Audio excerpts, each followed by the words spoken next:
Hey everyone, I'm Ashleigh Banfield and this is Drop Dead Serious. It is Saturday, February 14th. It's Valentine's Day. It is also 2 weeks since anyone last saw Nancy Guthrie alive after she was dropped off following a dinner with her family members. And after 14 days, you can imagine that people are upset. They are frustrated. They have followed every moment. I'm sure you have been following every moment of this case. It is perplexing. It is confounding. How do you just steal an 84-year-old grandmother and get away with it? That's how most people feel, and I'm sure that members of law enforcement feel the same way. Guaranteed they know more than we do, however. On this episode tonight, I've got somebody just fantastic. I mean, God, Maureen O'Connell has always amazed me, right? She looks like she's this pretty delicate little flower, and she's one tough lady. She spent 25 years in the FBI as a special agent, and she knows her shit. I had this incredibly detailed conversation with her about specifics, about facts in this case and specifics, and she weighs in on stuff she hasn't said elsewhere and other people haven't said either. Really interesting stuff. Also, did you hear that there is now a signal sniffer that's entered the story? Interesting, because Matt Murphy and I talked several days ago about figuring out some way to get Nancy Guthrie's phone to sort of fly over houses within 30 feet because it might reconnect to her pacemaker. Pacemakers don't die. They don't go away. Even if she's alive or dead, the pacemaker's still going. The signal sniffer apparently is supposed to do that job. I'm going to go into detail about the signal sniffer and one thing that I don't understand about the method that they're using. So it's a bit weird, but I will get to that in a second. Also, big question for you. If you were up with me until 4 o'clock in the morning last night, thank you. I appreciate the company. But also, I kept thinking to myself, as vehicle after vehicle kept entering the perimeter, dozens of federal and local law enforcement vehicles, SWAT vehicles, forensic vehicles, FBI vehicles, marked, unmarked, sheriff's deputies, all the rest. I kept thinking, there's a lot of vehicles. There's a lot of manpower.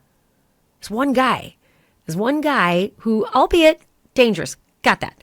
But most people have made a joke of him. They don't know what he's doing. He's kind of a dope. Some people have even said that the way he carries his gun is called a Mexican carry. Never heard that before, but that it is not professional. And this is like how you would respond to Ted Kaczynski, you know? Anyway, I'm going to ask Maureen about that. She's got something interesting to say about it. And then also the sheriff has some new statements. I'm going to read those for you. A little bit of everything, including, you know what? Strap in, pour a drink. It's going to happen a lot. Very interesting. What we saw last night and in Rio Rico is going to happen a lot. He said it's going to happen more than once. So I will read that for you so that you hear it word for word. New York Times had a really interesting story about the man who lived next door to the woman whose house was raided. And it is really fascinating to hear what happened to him and how she became part of his night and everything that transpired. I'm going to tell you about that in a second. Also, the hitman theory. Have you been thinking it? I know a lot of people have been thinking it.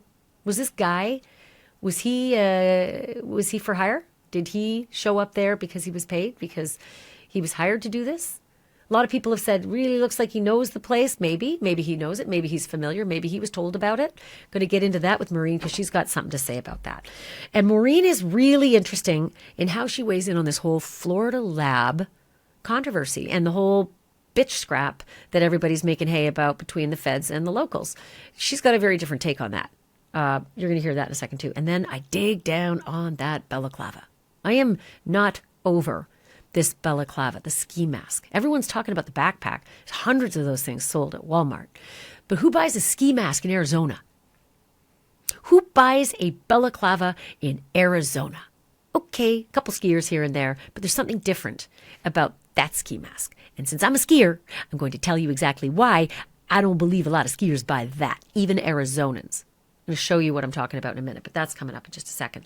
First, though, I have to just thank you so much for being a part of this podcast. Thank you so incredibly much. This is my full-time job now. I left television after 38 years to do this with you, so your support means the world to me. Could you subscribe? Just, click, click, click. It's really easy. Could you just do me a solid and subscribe? I would so appreciate it. And also, I want to tell you that I partnered with some fantastic sponsors that I personally use and like. Joy and Blokes is one of them. If you have been feeling exhausted, ladies, if you've been anxious or foggy, gaining weight no matter what you do, and your doctor just blows you off and says, yeah, it's normal for your age. No, not necessarily. You may be ignored. I know, it happens. Go figure. Women's hormonal health has been dismissed for a long time. And so Joy and Blokes was created by a woman who has lived this firsthand, with the rest of us during perimenopause. And she decided that, you know what, we deserve better than that. And every Joy and Blokes lab comes with a real consultation from a licensed clinician who specializes in women's hormones. Also, the treatments include hormone therapy, peptide therapy, personalized supplements, whatever your body actually needs. So stop guessing and start getting real answers. Go to joyandblokes.com/Banfield. Use my code Banfield because I got you 50% off those labs and 20% off those supplements. That's Joy and Blokes, JoyandBlokes.com/Banfield. Use the code Banfield for 50% off your labs and 20% off your supplements, or click the link in the description because that's easy, right? Joy and Blokes, healthcare that actually listens to women. All right, so let me go through a bit of the last 24 hours. And honest to God, it hasn't been 24 hours because I was up till 4 a.m. I think some of y'all were too.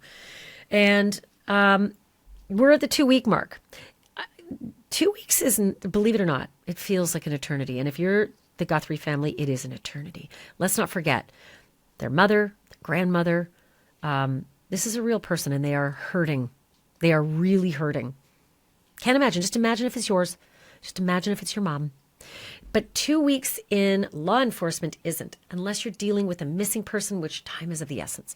But solving a crime, which is I think what a lot of us are trying to sort of think through, 2 weeks is not a lot of time.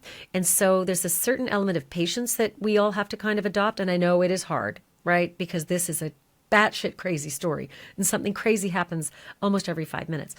But you're going to hear Maureen O'Connell weigh in on that, because she did it for 25 years. A quarter century of experience, she knows a thing or two.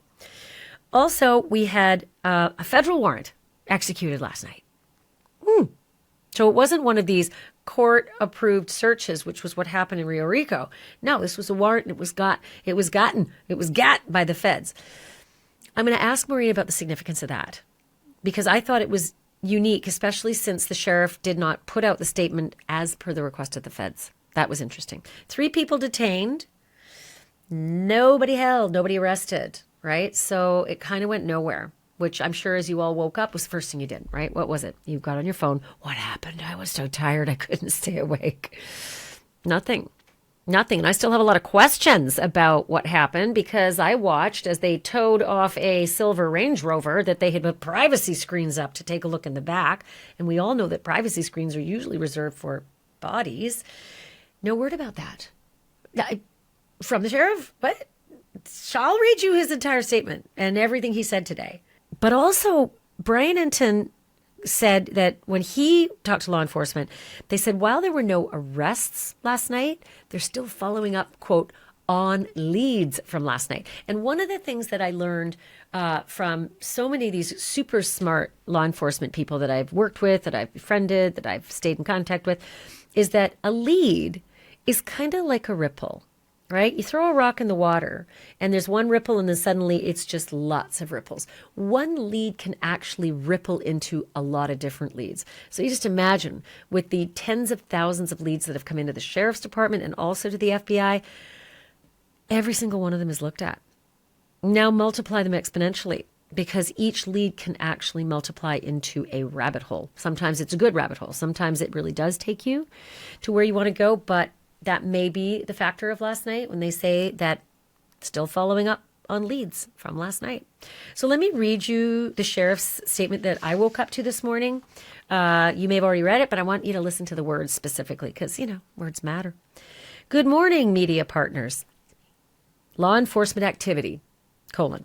Last night, a federal court-ordered search warrant was executed at a residence near East Orange Grove Road and North 1st Avenue in connection with the Guthrie case. The warrant was based on a lead we received. No arrests were made. A traffic stop was also conducted. A person was questioned, but no arrests resulted from that incident. There are no further details available at that time. I'm going to pause for a second because that's what pissed me off. It's like, hold it. There was a lot of confusion. There's a guy that was sitting in the back of a sheriff's vehicle being interrogated by what looked like an FBI officer and maybe another sheriff's deputy. He was kind of like obscured, but he looked like he was wearing a white hoodie. He definitely had some facial hair. And there was talk that he might have actually been related to the folks who were pulled out of the house, the woman and the man. Some said mother and son. Some said this might have been another son. But there was some connection between these two stops.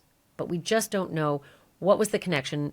Was he the target of all of this? And the questioning happened there and the alibi panned out. I don't know. Let me continue.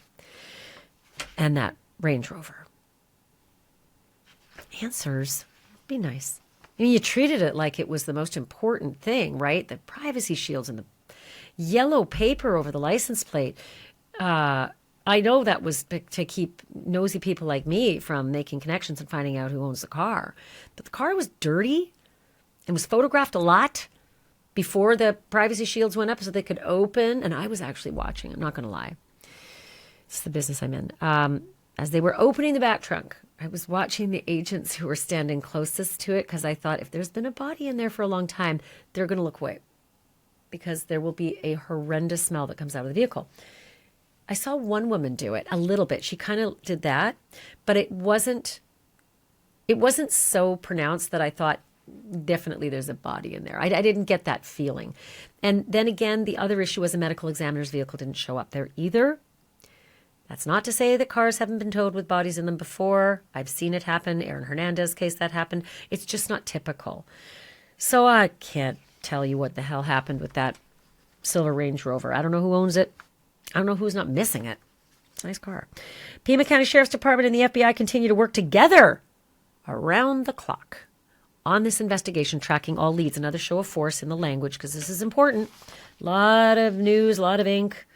A lot of social media on the bitch scrap between the FBI and the locals. I have my own theories on that. I'm going to talk to Maureen about it because she's got some insight too. Very, very wise insight. We remind the public that there's a reward of up to $100,000 for information leading to the location of Nancy Guthrie and or the arrest and conviction of anyone involved in her disappearance. Call TIPS into 1-800-CALL-FBI. 1-800-CALL-FBI or 520-351-4900. Next subheading is briefings/interviews. Kind of know this one by heart. Don't read along with me, right? No interviews, press briefings scheduled at this time. If a significant development occurs, press conference will be announced via email and the @Pima Sheriff X account. Don't hold your breath. Haven't had one since a week ago Thursday. Okay. New York Times had an interesting story. They met up with the man who lives beside the woman whose house was raided. And the man gave a very interesting account. He said the sheriff's deputy knocked on his door and he had already been getting a lot of communications from neighbors and friends who were like unable to return to their homes. They were being locked out of the community. They couldn't come home. They were being stopped. And so anybody who was in their homes, they were all getting word around 4:00 in the afternoon, local time yesterday, something's going on because we're barred from entering our own neighborhoods and y'all who are in there probably aren't allowed to come out of your door. And so the sheriff's deputy shows up at this guy's door. And here's what's weird. He has the woman with him from the house next door and is asking this neighbor, could you look after her while we search her house? Could you be with her? Could you, give her a place to be? Super interesting. So she's not the target, right? Definitely they didn't want to question her. That's my thought because you're not going to just throw her in the neighbor's house and then go back, do your searchy work. But this was hours and hours long. And this guy said he thought it was just so incredibly bizarre because this is an affluent neighborhood. It's dark. It's quiet. This was so unlike what they'd ever seen before. Said that the neighbors next door had never caused any problems, any issues. And he said that she did not want to talk about what had gone on. The New York Times wanted to interview her. She didn't want to. But the neighbor, when he took this woman back to her house after the search had ended, they found the warrant. The federal warrant was sitting in the home. Because you know how it works, right? First, the cops have to have probable cause. I'm going to talk about the level of probable cause because it's different in this case. And you'll know in a moment why. Super interesting. But first, the cops get the tip, or the investigative work leads them to some kind of probable cause. They go to a magistrate or a judge or a night judge or whomever, and they get that signed off. That person has to decide, yeah, you know what? I think the Fourth Amendment, you cleared that. It's not an unreasonable search, right? Fourth Amendment's unreasonable search and seizure. So that cleared them to go in, kind of guns a-blazing. Brian Enton had some great reporting yesterday that they had been doing all this staging and that the helicopter had been flying around. So they were probably making plans and figuring out how they were going to, plan the attack. And the next thing you got to do is you got to have kind of a list of stuff in that warrant. You can't just say, I just want to go in and look at everything. You got to have an idea of what it is that your investigative work or tip is leading you towards. Yeah? I've seen him wear that balaclava. Want to find balaclava. I'm making that up. But that's kind of the idea here. So you kind of have to have a shopping list in your warrant. So News Nation also spoke with a neighbor of the woman whose house was raided. His name is Peter Mulk.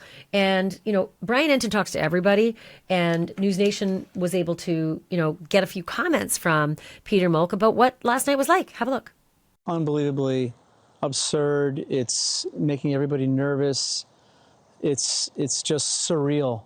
And we just can't imagine how the family is processing all this.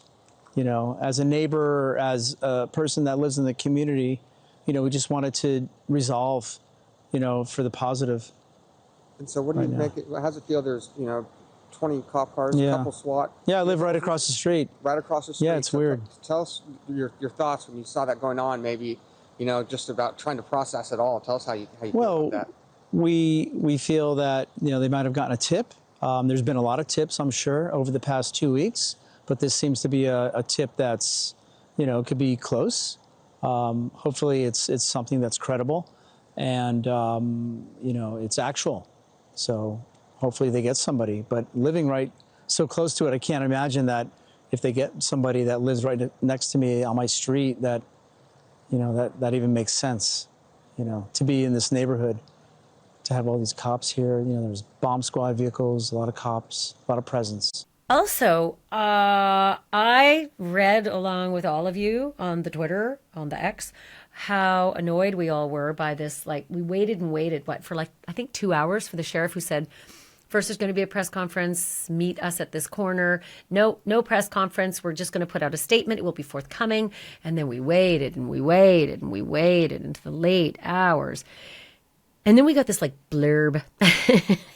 It's the fuck? It was the smallest statement of nothing. And I know a couple of you said nothing burger and all the rest, but it was basically we can't really talk because the feds asked us not to. Interesting. Now we know it was a federal warrant. Maybe the feds said, you know what, this was our warrant. We'd really like to keep quiet on this one. Let's just not say anything about it. There was just much ado made about the guy in Rio Rico. Didn't go well for us all, so let's just... Also, I've been really, really interested in the ski mask. It's driving me batshit crazy that there's not more talk about it. Everyone's talking about the backpack, which is a freaking dime a dozen, right? I think somebody said 100 of them were sold at a Walmart in Arizona. I don't know which one, in a Tucson Walmart. But the balaclava? You think hundreds of those are sold in Arizona? I got questions. I got questions about balaclavas in general. Who the hell buys these 3-hole masks? Because I ski. Not a lot of people use those. So I'm going to ask Maureen a couple of questions. Number one, how is that not the biggest lead they have? Find the purchasers of any of those fucking balaclavas that have the 3 holes in them.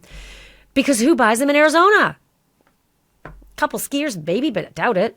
That's not a big skiing kind of mask. Trust me. And then I asked her about just tracking that kind of purchase anyway. Not just in this case, because who buys those? A lot of people who use them for no good, right? So should we be tracking those kinds of things? Is that too big brothery? Are those tools of crimes just an obvious tool of crimes? You'll be interested to hear what Maureen has to say about that. Also, Michael Ruiz, who's doing killer reporting on the ground for Fox News Digital, had a really interesting tweet today. Let me read it. He said, "We received a tip from an active duty Miami area police officer who believes that he has identified the holster seen in surveillance video on the belt of a masked suspect at Nancy Guthrie's front door. It is sold at Walmart just like the backpack. And he holds up a picture, which I'll show you. And then if you want to read his full story about it, just go to foxnews.com, because I thought that was interesting. Nobody's really talked about what holster. Maureen is going to talk about, well, great butt. Wait till you hear her great butt story regarding the holster. I'm also going to talk to her at length about the blood at the front door, because it's been driving me absolutely crazy. Why there are no drag marks or scuffle marks in that blood. It's sort of cleanly dropped, but no one's struggling, or there's no sign of struggle there. So I'm just really fascinated with what her thoughts would be about that, just based on the amount of crime fighting that she has done. Matt Finn, who's been doing some amazing work on Fox News Channel. He's on the ground in Tucson. This is what he tweeted earlier today. Breaking. Pima County Sheriff Nano says to expect police activity every day and gives more details about last night's massive Guthrie police SWAT activity. Nanos tells Fox the person detained in the traffic stop last night outside Culver's, which we believe involved the gray Range Rover, was a person of interest who was cooperative and later released. Regarding any other detainees, this is the sheriff. I'm guessing anyone at the residence was detained, but that is standard procedure to allow investigators serving a search warrant freedom to conduct their search. I was not at the scene, and I'm sure people were detained, but no one was arrested, and more importantly, no sign of Nancy was found. Looking ahead, another quote from the sheriff here. Every day moving forward, there will be a lot of police activity throughout the community. As to what level of activity that is, depends on what lead they chase and how it develops. These leads start in the command post and move to the field as needed. That is one reason you're seeing activity build up as the day goes on. And that can ultimately lead to a search warrant looking for Nancy and any suspect involved. So there you go. That's the official statements. Again, I keep wondering why the sheriff says I will not be giving one-on-one interviews, and then boop, she sort of does, kind of like blurp stuff out to certain people. But night is young. It's 11:23 on Feb 14. Happy Valentine's Day. Maybe there'll be another raid tonight. I don't know. But we're watching. We're always watching. And if there are more developments, you know you're going to get them here, as long as you subscribe, because if you subscribe, you will get the developments. So now I want you to hear this conversation I had with Maureen O'Connell. Gosh, she is so effing smart. Clearly, the 25 years, there's nothing lost in her experience, because she is rock solid on so much of this investigative stuff. She's a former FBI special agent. She's the host of the podcast Best Case, Worst Case with Jim Clemente. And I'm going to play that in 1 second, but a quick note again for my sponsors, because don't forget, I'm an independent journalist, so I really appreciate you and I appreciate them. Let's talk about what is really in your makeup, because most of us spend a lot of time worrying about what we eat and what we drink and how we take care of our families, but then we cake our faces with makeup full of chemicals. Chemicals we can't even pronounce. Y'all, your skin is your body's largest organ, so whatever you put on it is absorbed. And that is why I use Toups & Co. Here's what I love. Their liquid foundation and the face primer doesn't just cover your skin, it actually nourishes your skin. Most makeup requires constant touch-ups or leaves your skin clogged and heavy, but this stuff is like incredibly light. It doesn't cake, and it actually lasts throughout the day. So if you're tired of using makeup with mystery chemicals, you don't have to. Stop! Simplify your routine. Actually feel good about what you're putting on your skin. Head to toupsandco.com/Banfield. They're offering you, my listeners, 25% off your first order with the code Banfield. Easy to remember. That's toupsandco.com/Banfield. Use the code Banfield for 25% off your first order, or you can click the link in the description, because Toups is spelled Toups and you might forget that. Okay, here's my conversation with Maureen O'Connell. So Maureen, what do you make of the fact that it was a federal warrant that was executed last night? It wasn't a state, it wasn't a sheriff's warrant, it wasn't city, it was the feds. It doesn't really surprise me, because this is a task force situation. And in a task force, especially for a big case where there's a lot of moving parts, since we have the FBI there and a huge contingent of FBI agents and federal office agents and officers, we're going to have an AUSA also. And so that United States Attorney, from that district will be in a position to help with these warrants. Now, the warrants could be put together as it's happening. So if a data point comes up that they think might lead to a warrant, it may be the protocol in place right now to start working on a warrant for this person. Or if they have a list and the first 7 people might be good for something that they're looking at, and they have several data points, they're going to already start with those warrants. So after the raid, or at least, midway through or late into the night, it came out that the Pima County Sheriff was going to give an update and a statement, and we all waited with bated breath. And then suddenly it was sort of a non-statement at the behest of the FBI. Did that surprise you? No, Tell me because why. God love them, the pressers have just been terrible, and they create more questions than answers. You can come out with a succinct statement, which I was actually surprised that at least a statement didn't come out. But I'd rather have nothing than something that's confusing everyone. Yeah. It seemed almost terse, and there's been so much made in the media of the acrimony between the locals and the feds. I've been at this rodeo a lot. This story rises in every single story, that there's some sort of butting of heads, and oftentimes I feel like the headlines get away from the actual reality on the ground. What's your read of what things might be like between the Pima County Sheriff's Office and the authorities who are in the local field office, the feds who are in the local field office, and then the folks that have come in from, say, around the country or in DC? I think they're all getting along great. The worker bees, the people out there doing it. You notice that when all day yesterday we saw one sheriff's deputy with an FBI agent. That's how we usually do it. And you rely on your partners to whatever the difficult task is at hand, who can do it quicker, who can do it a little bit faster and better. And we're all used to doing that. So I think the relationship is good. I think the big hiccup came when someone in the Bureau found out that a glove was sent to the private lab instead of letting the Bureau do it, when in fact there was no glove inside that house. And there's a funny saying that punctuation matters. And my understanding is it was a difference between a comma and no comma in the writing of that communication. So it's kind of like text messages where you see that the funny meme where it's like, wait, you said what? How dare you? And then you realize they didn't mean that at all. They're driving and voice to text mixed it up or Sure. whatever.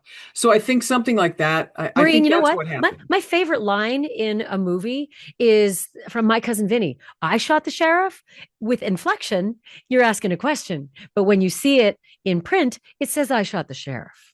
And Mhm. so people just and that's exactly why I asked you that question, because I really felt as though, you know, every media outlet, large, small, and otherwise, is scrambling for any kind of story they can tell. And I felt like that one just shot out of a cannon and took on a life of its own. But on the ground, I really felt like, sure, there might have been a snipe here and there, but I just don't think it's endemic. Right. And I've been in these situations a lot. And I'll be with my sheriff's partner. I've been on task forces, or I'll be with the LAPD or the LA County Sheriff's Department or a local municipal, and and and I'll say something about my boss and they totally agree, and vice versa. But we're rolling up our sleeves. I'm not saying that the bosses aren't dedicated, because everyone here, you can feel the dedication in these people and the drive to bring Nancy home. That's what everybody wants. But some people have a different way of how they want things run. The worker bees were the ones that were, these guys are out there pushing a black and white. The other people are searching in the desert all night long, all day long in the heat. Some people are down on their hands and knees looking at evidence. Other people have been working 12, 14-hour shifts trying to figure out what vehicles, what devices were in that area at that time. And does that correlate or does it not correlate with the list of people that they're looking at or that they're getting close to, Because if you get 3 or 4 data points on one person, that person's getting shot to the top of the list. And that's a person where that might be enough probable cause to get a warrant. And that's why that Okay. early warrant writing, I think, might be what's going on with that Fed warrant you talked about. Okay, I want to talk probable cause because that's high on my list today. We had a warrant. Well, I'm not sure if we had a warrant. The language was really unusual. It was a court approved search in Rio Yeah. Rico. I thought that might have been exigent circumstances, says the U.S. courts say we can break in without a warrant. That's my read on what that might have been. But we had a search down, Rio Rico, and then we had a search last night.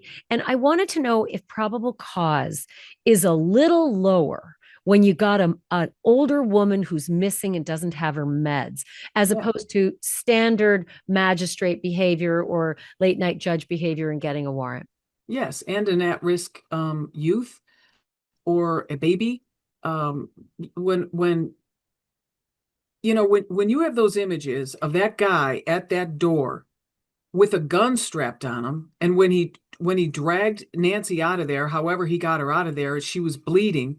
Not only does he have a predisposition and a proclivity to violence, but he proved that he was willing to do anything to get her out of that house. And with that type of information and a couple of data points, this car was in that area and it was also over here. And someone called the tip line and said that guy who was down on the list because he was just in the area, but now we hear he has a backpack that looks like that. And someone else called in and said he's got a mustache. Those data points might just get you the warrant. Yeah, yeah. But here's what I didn't understand.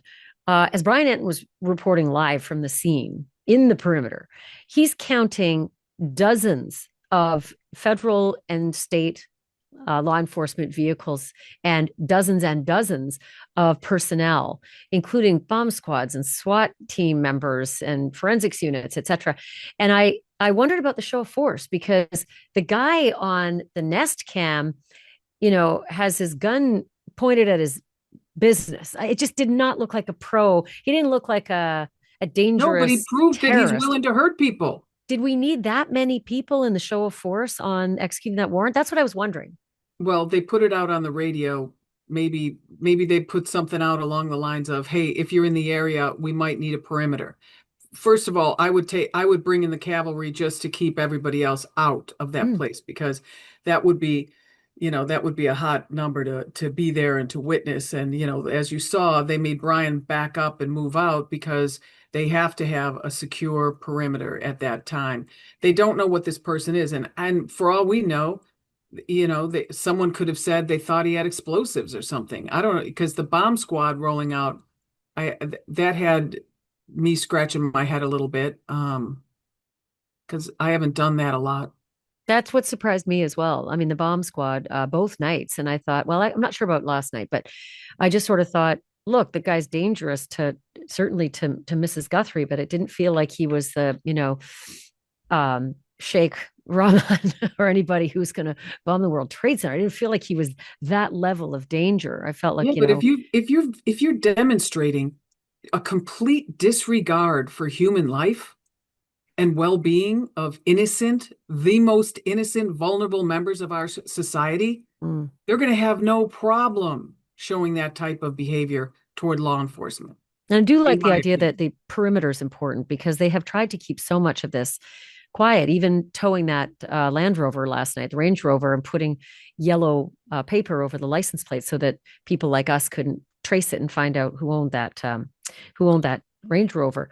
Did they have a warrant for that Range Rover? My only thought is yes, because they said in the sheriff's comments today that they had executed.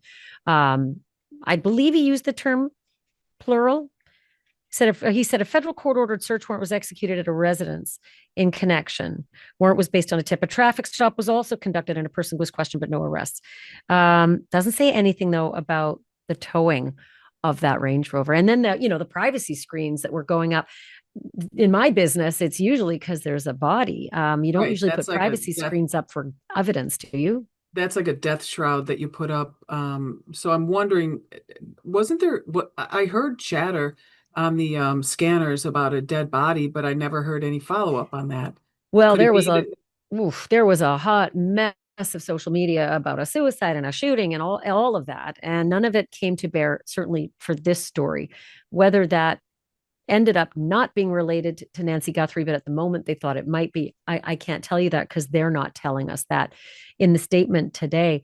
But But I want to ask you about a little bit more about that Florida lab, because you and I talked the other night about that particular Florida lab, and it turned out to be the one that you brought up from Deerfield Beach. What's the name of it again? International, DNA DNA International. International, or I'm not sure. I'm not Yeah, positive. I think it was DNA International, and they're extraordinary. They've solved, extraordinary crimes. And I think I heard you mention earlier that they specialize in touch DNA. Is that That's true? That's what I understand. My experience with that lab is through a series of double homicides called the Colonial Parkway murders, That's and it. they were able to solve three double homicides, so six people they've attributed to one person, but he died in 2017, so they can't upload his DNA into CODIS, which I think is strange, but I'm making some phone calls about that. I feel And like they can. I feel like they could exhume that guy, get that DNA, and then upload it, and maybe be able to solve many of the unsolved that may be attributed to him. right, because we're looking at Mm. there are people that believe that number may not be six people, it may be as high as 15 more But than what. this lab is no joke. I mean, they've done remarkable work. And when you mentioned that you think that they specialize in touch DNA, that also keyed for me, because what happened is homicide showed up at Nancy Guthrie's home on Sunday and Mhm. processed that scene. And obviously, with a missing woman, speed was of the essence here. And they used their regular pipeline and went to that Deerfield Beach lab that they use all the time. FBI is brought in the next day. So it's not as though there was an argument and they Right. rebuffed the FBI. And from what the sheriff said yesterday, and take it for what his word, it is different word on the ground from local FBI, but that they were all okay with it. That the next day the FBI was fine with that. But the fact that they have this savvy on touch DNA, maybe that's exactly what the evidence was that they got, something that Yeah, is touch based. I think that's exactly what the issue is. I also there is a hiccup with it though, because that lab doesn't have access to CODIS. They don't have access to our databases. So whatever they come up with is going to have to either go back to the sheriff or to the FBI lab to be uploaded into Is that a CODIS. problem? Is that difficult? I don't know if it's a problem. I just, One more leap. one more move, one more chess move. It's, I like keeping things clean if I can. But I can see his point. If he thinks he can get something back in 24 hours and he thinks that the FBI, because the FBI lab oftentimes is notorious for taking a long time, but not when the president of the United States says you're going to get what you want for this entire investigation. That tells me carte blanche, no red tape, moving forward. Here we go, I think that took a few days, though. Certainly on Sunday, they didn't know they were in everything's in hindsight so easy. But on Sunday, they had a missing woman, and they probably knew that she was the mother of a Today Show host. But Yeah. much more than that, I think we've learned since. And certainly, the president weighed in So as I several days told you later. that night on our call, I'm a big believer in treating everyone the same way. And even though everyone's like, look at all the resources. Yeah, there's a lot of resources, but I've worked kidnappings with small children who were very poor, where we poured exactly what you're pouring into this case into Mm, that. Our hearts, our souls, missing everything at home, staying extra late, showing up early, sleeping in our cars sometimes. I mm. mean, that's the level of dedication that you get when a vulnerable member of the community um, is He's in trouble. taken. Hmm. I'm glad you brought that up, because I know that, listen, everybody wants Mrs. Guthrie home. I don't think there's anybody out there who doesn't ultimately feel the sadness of this story, not only for Mrs. Guthrie, but her family. And everyone's hoping for a resolution where she comes home alive. Um, but as you get in past now, we're at day 14. We're at the 2 week mark tonight where she was last seen. Some of the critics will start to come into the conversation, and the arena is imbued with those who say, wait a minute, why all these resources for this one woman? What about everybody else? But you feel differently. It's just maybe that it's very visible that Well, everyone's watching it happen, but in those other cases there's just as much dedication. It's just not on the news every night. I'm not saying that it's one to one, because when you're sending HRT out, that's a whole contingent of tier one operators. When they don't show up on a plane, with their duffel bag and a backpack. They come loaded for bear. Yeah. But for these several children, I mean, we worked a very long time. One of those children was brought home alive after like a week or so and was being kept in a house by a woman and her family, and they were being paid by these drug dealers to take care of the child until all the negotiations were worked out with the ransom. So we did have one situation where, you know, the child came back alive, but it was after several where the children didn't, which just, I mean, when I tell you it tears you apart, you can't imagine what that does to people, No, I can't. I those can't. working, let alone the family. And HRT being the hostage rescue team, yeah. Yeah. That's also the big federal unit that's come in on this case from above. So I wanted to ask you about these raids and what you think they are the product of. I wondered if they are the product of tips or if they are the product of the gumshoe work, looking into the purchases of the things that we can see, the backpack, that gun holster, but also, hello, a balaclava in Arizona. How many people have ski masks in Arizona? Good question. I think it's a combination of everything we talked about. The FBI has the analysts and the software and everything that do all the intake of the information, all the any and all data points that you have on any of these people, even if it's just a first name with no last name or last name with no first name. And we try to build up these profiles as more information comes in, as the other analysts are looking everything up, as we're trying to figure out how many people in this, city own vehicles with this color, with this license plate, with this, and we saw a sticker on the back. I mean, you just can't even imagine the amount of information flying around one of those data centers. But And I you also got think people on AI the is going to camera. help, right? AI is going to help a lot in this and aggregating so much data and spitting out some analyses, which could take, humans hours and hours and days and For weeks months, to. yeah. Yeah. Yeah. AI should help, but those cameras and the data centers that deal with those cameras, those should help also. But a lot of that, it's analog still. It's just not gonna be fast like AI. This is a question that's going to piss off so many people who are listening right now, watching. My husband and I looked up those balaclavas, right? And there's not a lot of the three hole, right? The two eyes and a mouth. Many of the balaclavas you buy these days have just an eye, square across the eyes. So I just kept wondering, what use is that for anybody to purchase? Does anybody track purchases of those kinds of balaclava face coverings? Because it seems to No, me, certainly in the southern states, there's no need for those other than bad behavior. unless they're flying to Utah to ski. I mean, Yeah. that's something that's not going to be on the list of what we call trip wires. So we have trip wires in the FBI where if someone's buying a lot of fertilizer, Yep. we're going to get a notification, all those kind of things, anything that could be made into an explosive or things like that. So that's not on the tripwire Is that list that because I've ever seen. is that because it's usually petty crime? It's usually B&Es and convenience store holdups and that kind of thing that the balaclavas are bought for?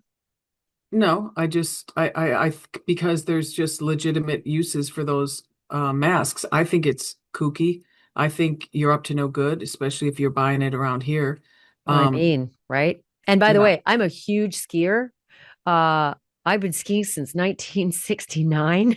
Well, you're Canadian. You Yeah. better be a good skier. And I'm from Winnipeg, and I can tell you, I almost never see people wearing the three-hole balaclavas. It's Almost the never in the cold it's the weather and heat. worst look ever. Yeah, Who yeah. wants to wear that thing? You look frightening. You're going to scare the children on the slopes. Because it's mostly for criminals. That's why I just Right. wondered.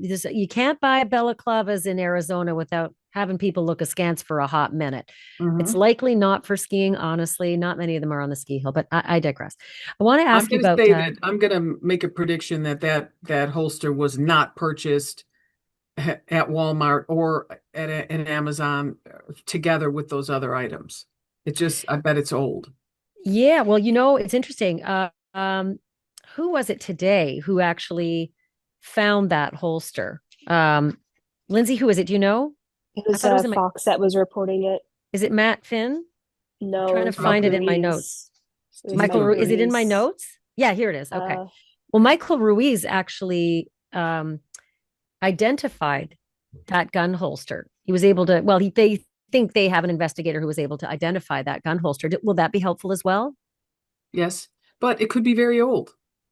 It could have belonged to his mother-in-law's great uncle. Who knows? Could have been stolen too. Yeah. So the video, clearly, this is not the only video. I mean, things happened before and after the things that we saw. And so I wonder what you think about the timing and the release strategy of video. Do you think there's another batch that's going to be dropped our way to keep the tips coming in, to keep the public interest on the story? I don't think it's going to get dropped to the public because that's been nothing but trouble for the case. And Mm. the person that we hold most dear in this whole investigation is Nancy, and then her children after that. So they're the only people we really feel we owe information to. But for the sanctity of the case, I wouldn't even do that anymore because unless it's something that has a really good picture of his face, I would release that portion. Or some kind of body behavior. So there was an investigator from Connecticut who spent 25 years as a police officer, and so did his brother. He's also a professional hockey player, so he has lots of skill in body dynamics and also skill in investigations. And he said to Body me, slamming, yep. body slamming and injuries. And he said Yeah. he'd heard somewhere that this guy might have had knee surgery. I don't know, but he said he was very interested to see how the guy leaned over to pick up the shrubbery. He couldn't bend his right leg. He had a straight right leg when he bent down. I don't know that that's so odd for somebody who's younger. They might find that very easy to bend that way, but did it strike you interestingly? No, I heard everybody saying that. To me, it was more a case of one of two things, or both. He had skinny jeans on over his regular pants or something because he was wearing, it looked like double of everything else. He had way too much clothing on. I think we can all agree with that, and gloves and everything. But I also thought he was high. He looked absolutely high to me. Tell me He about that. was calm. His face was completely relaxed. His eyes were relaxed. His hand motions, everything was slow. He bent over in a weird way. He goes over there and just rips out a handful of foliage and then goes back to the camera. And it just seemed to me that he was high. And I'm not saying that because he was high, he didn't do it, because a lot of people that are high commit crimes. So I don't know. I just thought, and by high, I mean smoking some weed to calm down before he does this dastardly deed. Mm. What do you make of the theory? I've been trying to work through this. When he brings that vine that he pulls up from the garden, he's got it tightly grabbed in his fist, as he's, what everyone says, trying to cover the camera. I have a different feeling about it because there's such a narrow opening between the camera and the bracket that it's on. It's literally about the width of a quarter, and you can't get your fingers in there if you're trying to dismount or disconnect. Especially when you have two pair of gloves on. Yeah. Right, when you got the thick gloves on. I'm wondering if he wasn't holding that with the fists in order to get the vine in between there and yank, if that might not be the motion that we're seeing. Yeah, but he could very well have been doing that, but it's moronic. Yeah. Is it ever? Yeah. Piece of tape. Yeah. He's got all that clothing. He doesn't have any string on him or anything, or tape, or, I mean. Well, unless the idea is that he absolutely wanted that thing off and thought that he might be able to do it with his own hands, and realized it's a little tougher than that. And what my source said was that those cameras were smashed. And I don't know that the vine worked. The video that the authorities gave us stopped at that point. But I suspect that may have continued to a point where he got something bigger and stronger and smashed the camera off its mount instead. What if he manhandled it? It would have come right off? How many times have you or I tried to pull something and then I'm like, oh my gosh, I can't do it. This thing is stuck. And then my husband just goes up and just manhandles it and it's off and broken. That's what I thought he was doing at the beginning, when his hands were it looked like they were tightening up and gripping at one point. But again, you can't get in between there with your fingers. It's hard to get between the bracket and the camera. And so I just wondered if maybe he thought he could do it. He realized it's too skinny in there to get your fingers. Maybe the vine didn't work, and then ultimately it was smashed. As my source said, the cameras were smashed. He may have been high on gabapentin or whatever that is, or oxy, because that makes you do those kind of slow, dumb moves, Interesting. Talk to me about the blood drops. I keep going over scenarios in my head, and none of them works given the fact that there's no smears, there's no sign of struggle in the blood drops, there's no footprints, there's no drag marks with the blood. And I'm trying to figure out what possibly could have happened where Nancy is dropping blood in those patterns without any struggle at all around her. If she was being dragged out by her with his hands under her arms, and she's facing away from him, and he's dragging her, and all of a sudden when they get out the door with the jumbling around, her head turns, everything that would be in her mouth and her nose would just go to the ground right there. But then we might see drag marks. I don't know, but that rug, that mat that's in front of the door, that absolutely should be taken, and should be, it's a little late now, but it should have been taken to the lab and it should have been examined. And I understand that their initial thought was it was a missing person, and they get a lot of these calls, and that's a lot of the work that they do, is looking for people that have wandered away from their homes. So, we can beat them up all we want, but I would have taken that rug for sure. Oh To my see God. what's on that. Could you have drag marks on that rug? You would have been able to see.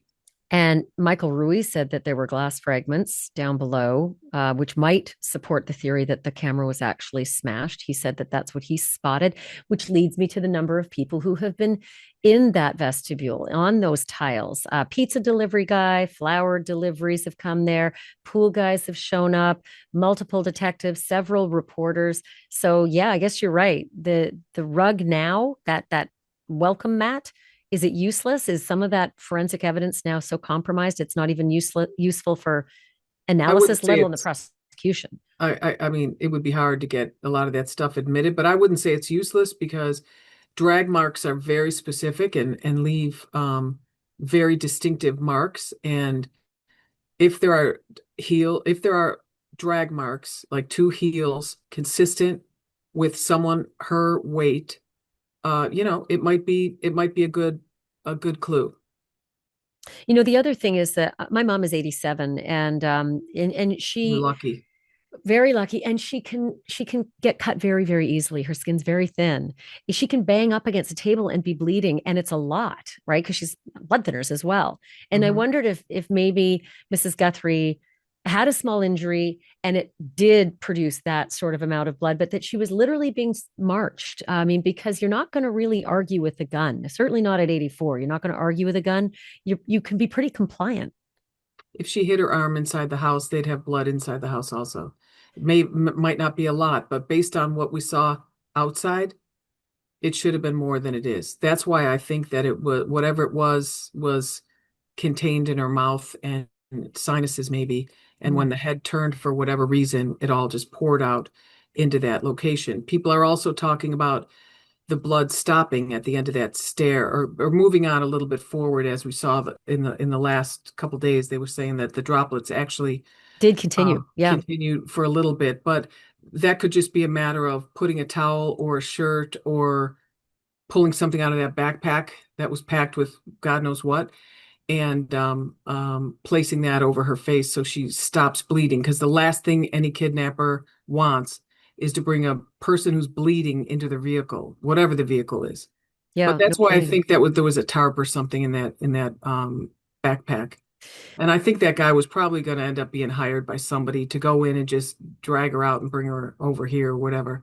I had And my then thoughts about that being a hired gun, that guy. an You know, unsophisticated one, but we got to give him credit. He got her, yeah, my source said that there is blood inside the house as well as outside the house. Okay.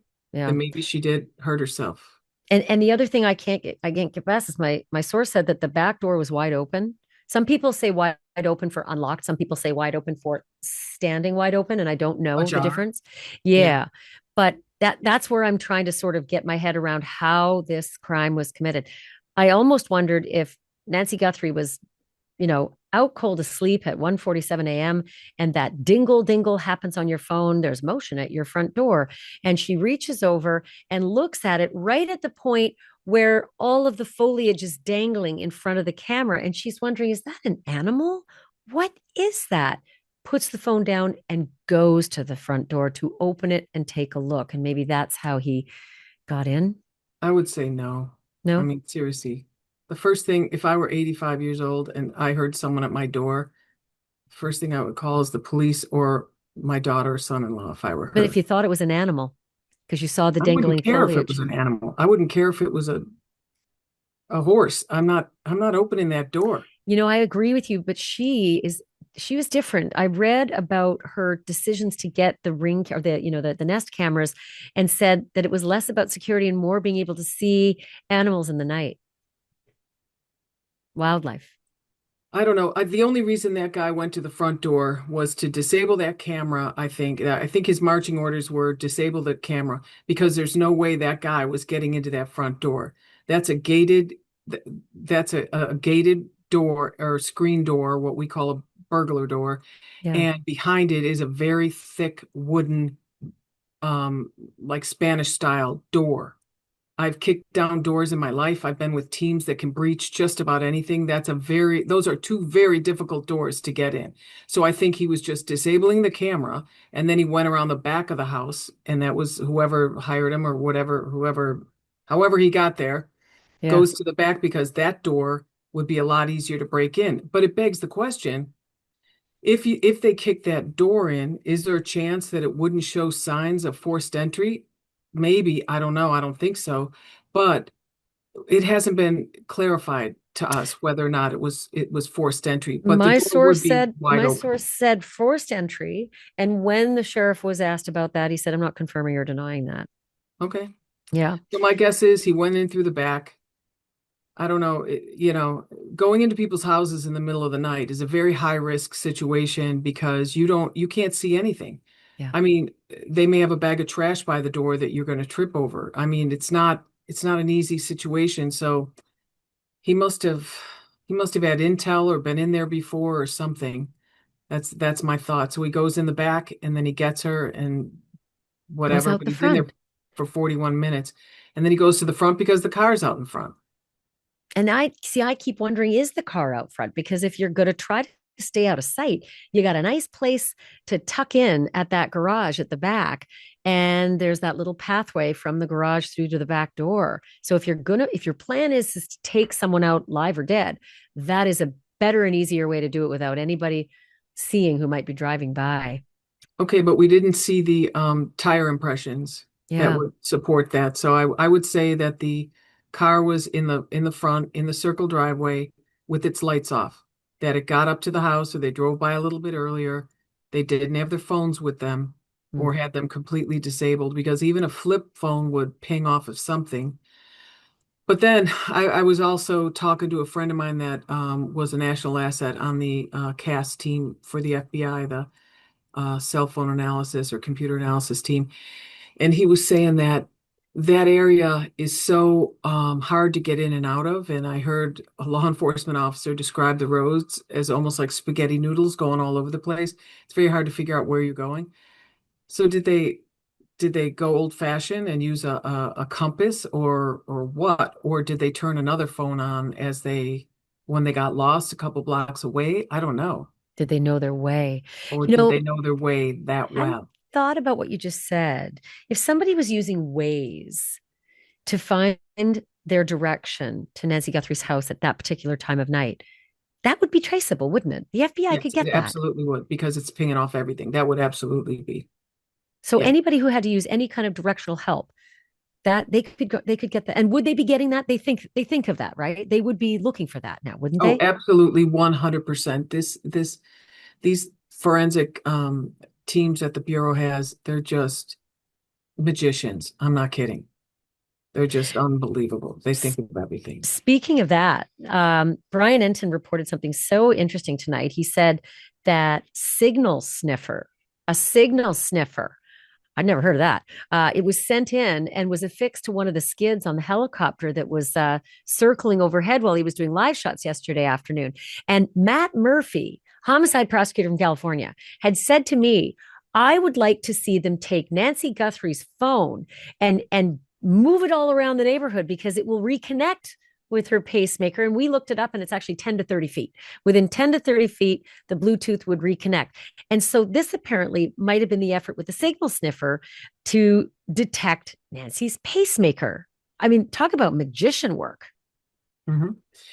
It sounds like just a fantastic tool. I would love to see it in action.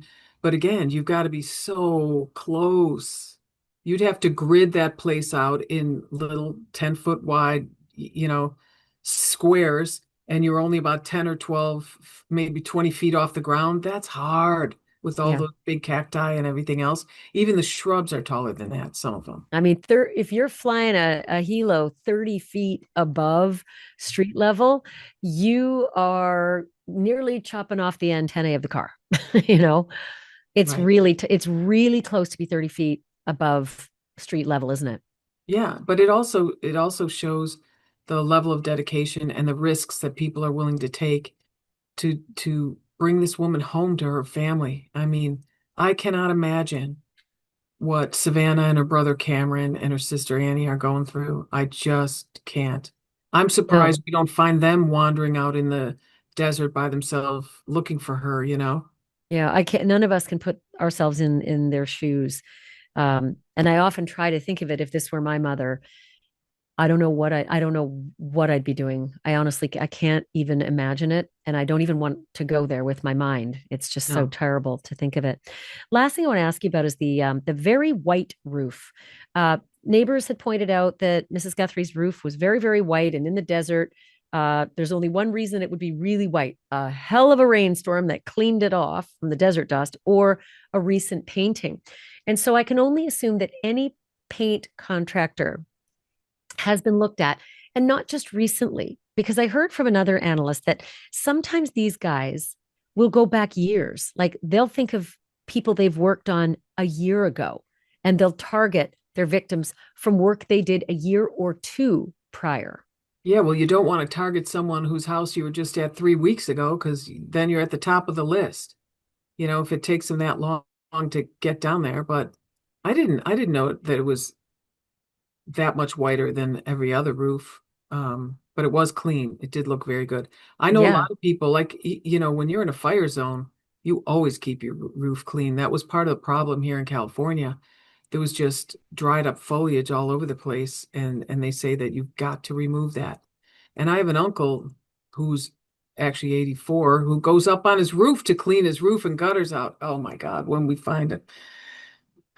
But he was an iron worker for, You can't 30 change them. years. You Can't can't change change an it. iron worker. I Old said tough last guy. question and I lied because I actually have two more. Matt Murphy again used the phrase DNA is a dirty word, and it means DNA, depending on the source, can be remarkable or can be, very average. Touch DNA found in, say, the front hall of Nancy Guthrie's home could be the FedEx guy whose touch DNA was on a package that came into her home and dropped on the floor. Or on the Semen, kitchen counter where the sure, the grocery delivery guy puts the exactly. groceries every single time, right? But if But it's semen and blood, those kinds of things are incredible sources of DNA. But that's why he says DNA is a dirty word. So everybody who's so excited about hearing about this, this mystery source of DNA, put it in context. right, or someone else's saliva on her pillowcase, something like that. That's, you know, the whole thing we're doing with these search warrants is trying to tie a person to something within that house. And whenever to walk you through it, like when we're doing a dope warrant or a narcotics warrant, we would go in and we would find, let's say, a bunch of methamphetamine and everything that goes along with it. We're trying to figure out a way. We interview people whose room is this, who stays in this room, Who else does he allow in this room? We try to really tie down the fact that this person was right there. And so those are the things that go through a law enforcement officer's mind when they're walking through houses. And that's that. The other thing I wanted to say to you was, when those officers first showed up, it's going to be very interesting for me to hear how everyone was acting and reacting. According to what we've heard so far, everything they said and did was very appropriate. But they're leading that whole walkthrough. They're saying, "Well, is your mother's car keys? Are her car keys here?" "Oh, yes, she keeps her car keys over here, and this is where that is." And every day, this is her iPad, and her iPad always comes with her when she goes here and there, and then she reads it at night, every night in bed. And so they're got it's like a tour guide through the house of where everything is, where it should be. Is there anything missing? That's going to take a while, and so there was a lot of movement in that regard, but that could be overcome by a good forensics team. Okay, last question, honestly, last question. We are Uh-huh. only 14 days in, and these kinds of cases aren't like television. They're not solved in an hour. In the grand scheme of things, 14 days, people are screaming from the rooftop, how could we not have found Nancy Guthrie or solved this case yet? But from a law enforcement officer's point of view, put that in perspective. Well, we have to be patient, and I'm saying that as a person who has no patience when it comes to this stuff. I never had patience. I have to always slow myself down. Like I got so excited the other night when they arrested or they detained that one person, and then last night I just couldn't go to sleep. I couldn't sleep because You I and me thought, both. "Oh, please bring her home. Wouldn't that be a miracle?" And then someone said there was an ME truck there, which turned out not to be the case. And Yeah. that, this is a roller coaster. And a lot of big investigations are, but this one is one for the ages. And I have never, ever seen, experienced, worked, or even heard of a case like this before. That's saying a lot. So we have to have patience. We have to have patience and show grace to these people that are working so hard and pouring everything into this. I mean, there's 14 days that I'm not saying anyone is complaining about being tired or working too hard, but I mean it's 14 days of being away from your family, missing your kids' games, everything, which we understand that's the job, and we do it with an open heart. But it does take a toll on you, especially with these roller coaster up and downs, the emotional up and downs, and cortisol dumps, and then and then peak and dump, and it's no wonder we like a glass of wine or a glass of whiskey after work sometimes. And to God. Hmm. Maureen, thank you so much. So there's where we leave it. Another busy day, and a Saturday that we didn't think was going to be a busy day. And yet, how many pages of notes? 6 today. Thank you so much for listening. Thank you so much for watching. Please subscribe. And remember, the truth is not just serious, it's drop dead serious.